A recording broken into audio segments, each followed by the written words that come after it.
I'm Julie Zenner along with Dennis Anderson, and here's what's coming up on a Christmas week edition of Almanac North. We'll talk to the new executive director of the Duluth Seaway Port Authority. Vanta Coda II brings over 20 years of transportation industry experience to his new job. A major research project will measure economic trends in the region. We'll talk about the Regional Economic Indicators Forum with some of the people involved. And we'll dig into the video archives for a story that was making news 25 years ago. We're glad you're with us. Almanac North is next.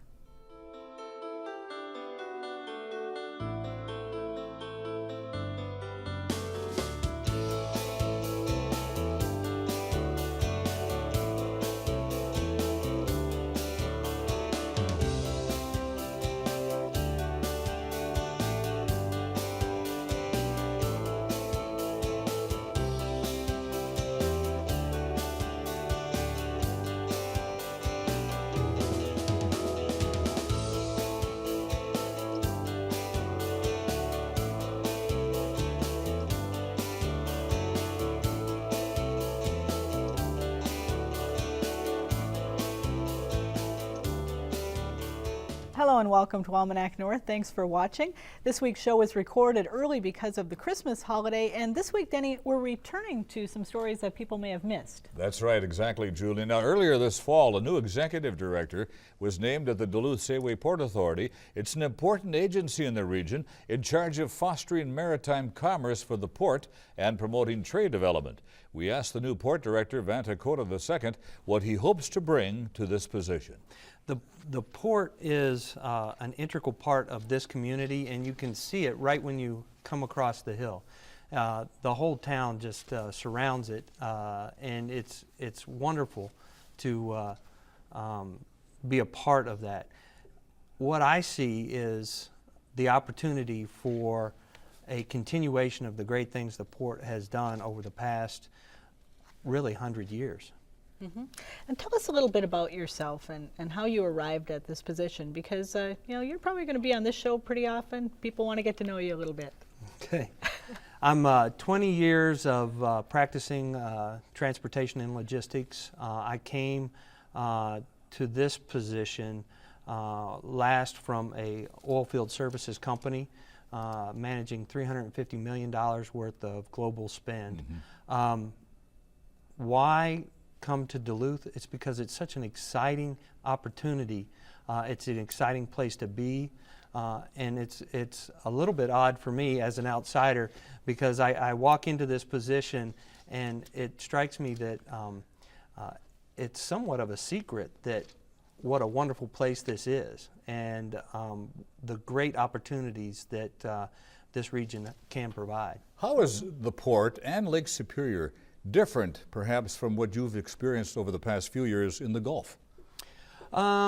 It's really not, because at the end of the day, it's transportation. It's the simple fact of blocking and tackling. That's what I know. And one of the reasons they looked at my profile was that I was a practicing transportation individual, and they wanted somebody to bring that to the table. Mm-hmm. I feel like having that background and that knowledge allows me to seek out opportunities that other candidates might not have brought to the table. Mm-hmm. How much of the job do you see as really sales and marketing of the Duluth Port? All of it. I think it's of great importance that we get out into the community. This is definitely a shareholder based position, and a lot of people that you need to reach out to. Davis Hellberg, one of the former port directors, had written that the port has touches many different people, and he went through a list of 20 right off the top of his head. So how do you market a port? So for us, the biggest thing that we want to see is to promote the maritime industry and the transfer of product, because that is the key function. Where do you do that, Vanta? We do it everywhere. To me, every shipper is a customer. Every person who has freight is an opportunity. Now, the port just received a $10 million Tiger grant from the U.S. Department of Transportation. How do you see that money and the project that's going to come together with it help improve the port's ability to handle cargo? So the way that we talk about the Tiger grant at the port is that it is setting the table for the next 50 years. We have the C&D dock, which is prime port real estate that is deteriorated due just to time. And it gives us an opportunity to put real infrastructure in place for our future. That is something that needs to be marketed, and that's what we lack down at the port is enough space to market that is available. We are somewhat limited, and that C&D dock, once completed, gives us a blank sheet to go and market to a whole host of industries. So how are this year's figures stacking up? A good year, bad year, a great year? It's about the same year as we had last year. We're going to get a little bit more grain here to close out the season, which will put us just slightly above. On historical terms, it's a little bit lower than we'd like to see, and hopefully we'll get those numbers. Is it a harder port to sell to others because of our seasonal changes? I don't believe so. As a practitioner, what I always considered was reliability. And if you have that portion that's out of your calendar and you know it and you can count on it, it's pretty easy to plan around. Are there certain cargoes or types of cargo that you see really being growth opportunities for us at this point? Well, I feel like the port's history is its future. I think the United States is going through a natural resource renaissance, and it's really driven by cheap energy. And like it, don't like it, we really can't make a comment on it, but it's here, and it's having some real effects. And Wall Street is starting to place bets, and they're putting those bets on manufacturing facilities that are coming back to America. That story has not fully been written, but it's a very exciting one to follow. And I think that Minnesota in particular, this region, is very suited for this kind of renaissance in manufacturing and natural resource. So are there certain products then where you could see a good potential for growth? So the mining products are always going to be a staple for the port. I think that forest products is an interesting dilemma here. We have in Minnesota a huge harvest that doesn't occur. And I don't know if that gets figured out or not, but we'd like to see some solutions around that.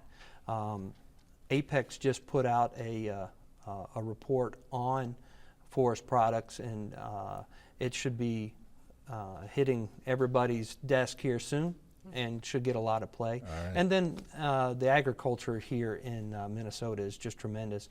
I was down at AgriGrowth 2 weeks ago, and my gosh, what a group. They are well organized and well focused, and really a source of great economic power here in the state. All right, Vanta Coda, the new Port Authority Director, thank you. All right, thank you. Appreciate it.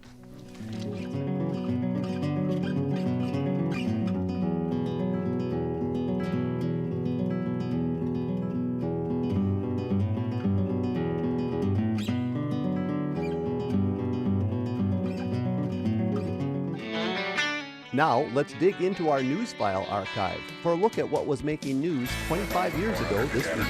Estimated ceiling 10,000 broken, 20,000 broken, wind 310 at 5, altimeter 3007. One by one, they filed in, 27 single-engine planes loaded with toys for the Fond du Lac Indian Reservation. The nearly 900 Christmas gifts, ranging from sleds to stuffed animals, were donated to the band by the Minnesota Marine Corps and the Minneapolis Police Department as part of the Toys for Tots program. The airlift entourage was supplied by members of the Air Coupe Owners Club. And hold on to your hats, Santa Claus. Everybody just enjoys participating. It makes everybody feel good, all the pilots and owners of these aircraft, and just want to participate in it. We may not have needed all of them, but it was nice to have them there. As the planes taxied in, members of the Fond du Lac band stood by awestruck. Oh God, it was great. Got chills going through your body. It was neat watching them. Or to see all the people giving of their time, and especially at Christmas season when time is so precious. I have my 2 little kids here, and I think I was worse than them. The toys were loaded onto trucks and taken away for storage until next Wednesday, when they will be distributed to the Fond du Lac families. Meanwhile, the pilots refueled their planes, and after being presented with 40 pounds of wild rice in appreciation, it was off again into the wild blue yonder. With photographer Chris Berg, Julie Zenner, KDLH News.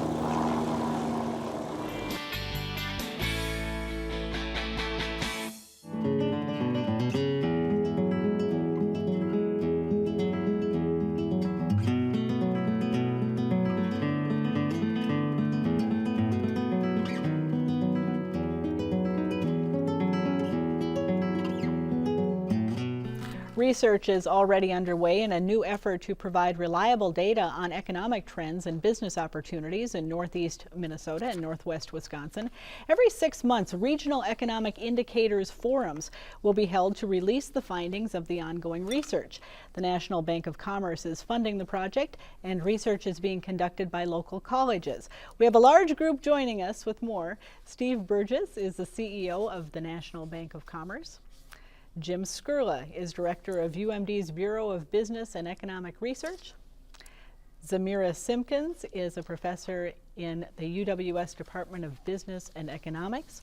And Bob Hoffman is a professor in the College of St. Scholastica's School of Business and Technology. And thanks to all of you for being here. Steve, your bank has taken the initiative to fund this effort. Why is it important in your mind to collect and really analyze these economic indicators?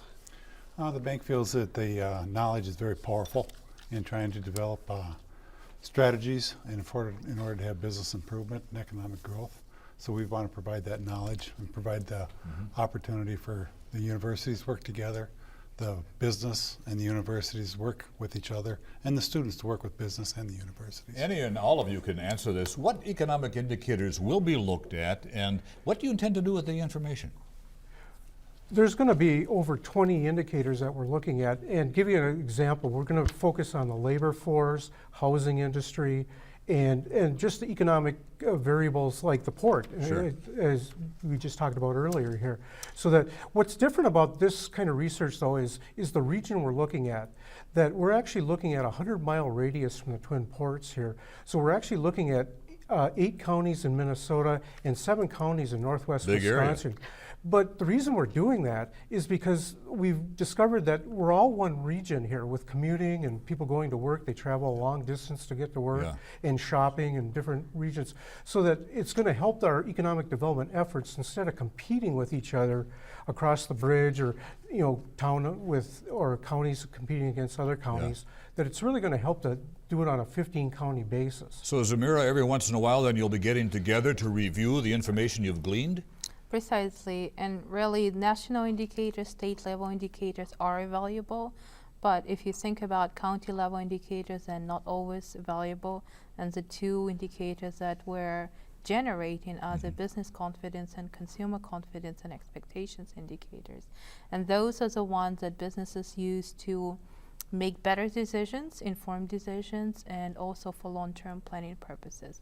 And that's really the overall purpose of this Regional Economic Indicator Forum. Bob, talk about the information gathering process. How do you collect the information to measure regional business confidence or regional consumer confidence? And we're doing that through a survey that was put together by the students who are working with us. And they're now sending out the survey, and that's one of the things that we're really working on, is how we can get the business community to be aware of the survey and how important it is for them to get fill out the survey, and so we can gather that information. And we've started working with the chambers, and that seems to be working reasonably well. And now we'll follow up with other chambers and with phone calls. But we're hoping as this process unfolds that it will just build every year, that as it becomes known how important the forum is, that more and more businesses will expect to see the survey coming in the mail or by internet, and that they'll then make a point of filling out the survey. So when you have these forums, do you expect businesses then to come to the forum to meet with you and your analysis? Yes, Dennis. We will be sending out invitations throughout the Northwest region, or Northeast region, and we're excited about the opportunity to maybe pull 200 or 300 people together. When could that first forum be held? It's going to be in March of 2014. What kind of response are you getting so far? Because you talked about sending out surveys to businesses, but in the business world, particularly in private business, often that information is pretty closely guarded. You know, they don't want to talk about their sales, they don't want to talk about their financials.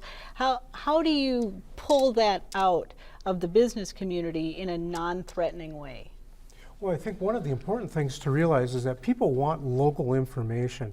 And I think people realize that if they're going to learn about their local economy, they've also got to contribute some information. So that the response has been excellent because people want to know more about the economy here and not just national statistics. So this forum is not going to be just numbers that you can just search or Google and get off the internet. We're trying to get a local focus, especially with the business and the consumer confidence survey. And that's going to be, I should add to Bob's comment there, the consumer confidence one is actually patterned after the University of Michigan consumer confidence that you see every month, so that we're actually going to overlay that so that we'll be able to compare the national sentiment of consumers versus the local one. And I think that'll really help the local economy and the policymakers. So Zamira, who will do the research and how will they do that? Will they go knocking on doors or what happens? So with a business consumer survey, the students are generating responses through online, internet, or mail responses. For consumer survey, we're doing telephone surveys because we have generated a region representative sample and are calling randomly selected households within those 15 counties and are basically asking consumer-related questions, how they would rate their current financial conditions, what are their expectations about the future, are they planning to purchase major appliances and things like that.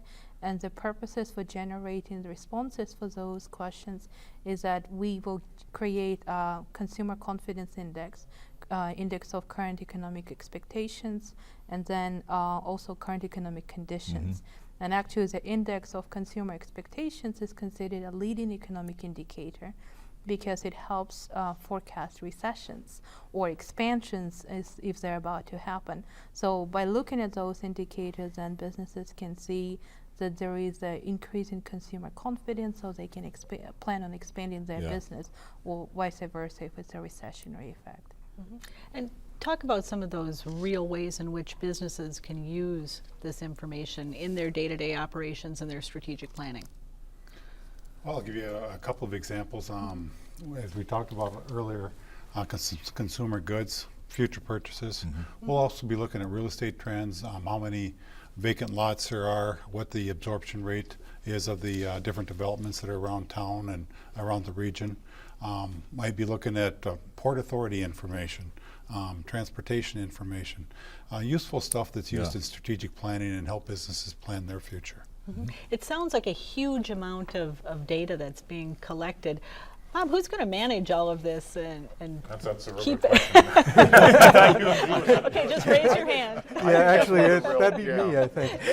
And I think that's one of the real challenges is that we're going to assemble some amazing information, and I think that the real challenge will be to present that in a way that makes sense to a business person, that you're not drowned in the data.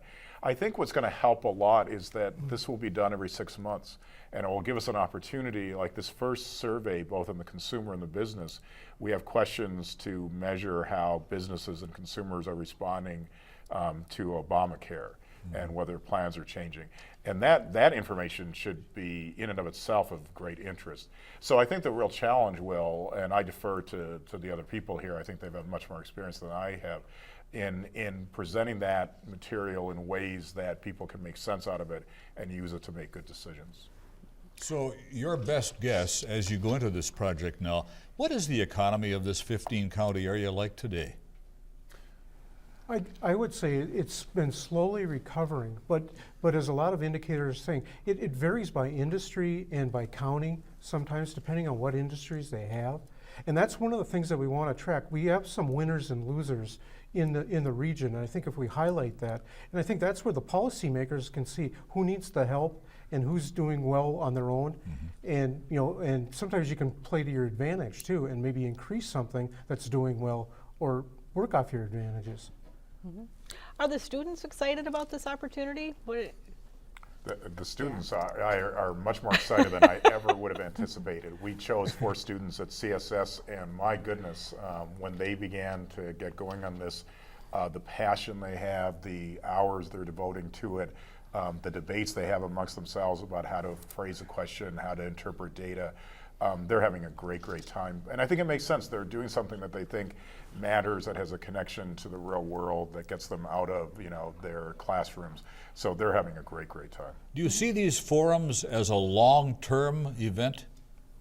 Yes, This won't last just a year or two? No, what we want to do, as Bob mentioned, is have these every 6 months, because what we really want to do is show the trends in the region, so that in economics, a lot of times I'm looking for the turning points. Yeah, trending takes time. Right, so that a lot of the data that we're actually going to present is going to be about at least 10 years, so that we can go back and say, okay, here's what was going on 10 years ago, and how can we make it better, or is it getting worse? Again, what I look for is what I call turning points. When do we turn around the economy or keep it going?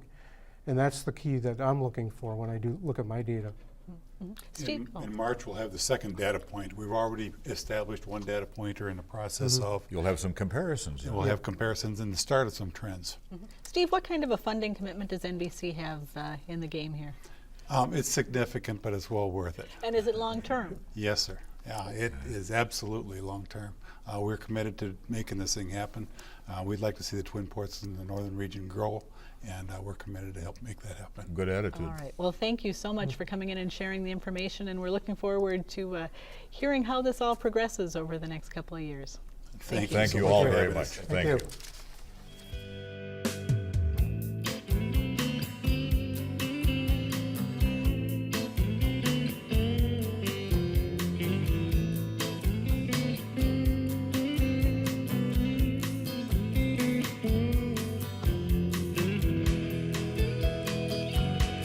Next Sunday, January 4th, the much-anticipated premiere of Downton Abbey's 4th season will be broadcast here on WDSE, WRPT.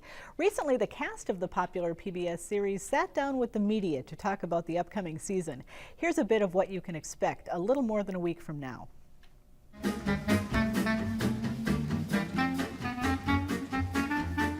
I get really excited. My reactions are quick, see what happens. People will say, oh, you've got a really good line. Read. All on tenterhooks, wanting to know what happens next. We all get quite agitated if there's rumours that heads of department have got the scripts and we don't. I'm locked away and read it as quickly as I possibly can. You're looking out for where your character's going. The first thing I think that most of us do is flick to the end and see whether we die in a horrible hot air ballooning accident or whatever it may be.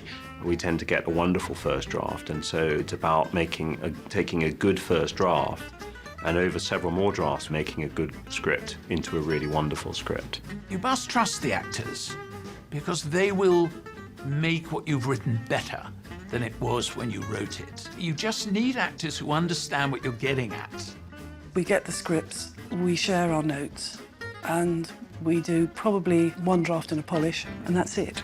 Sometimes you get in a storyline, something where I think there might be a tiny improvement to make, and then I'll let Julian know and he'll consider it.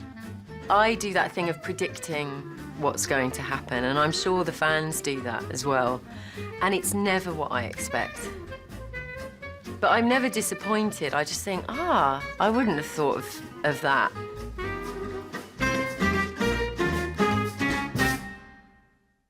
Our time is nearly up this week, so call now if you have a comment. Dial 218-788-2849 to leave a message, or send an email to almanacnorth@wdse.org. And remember, check out the WDSE website for the latest program information and news about the station.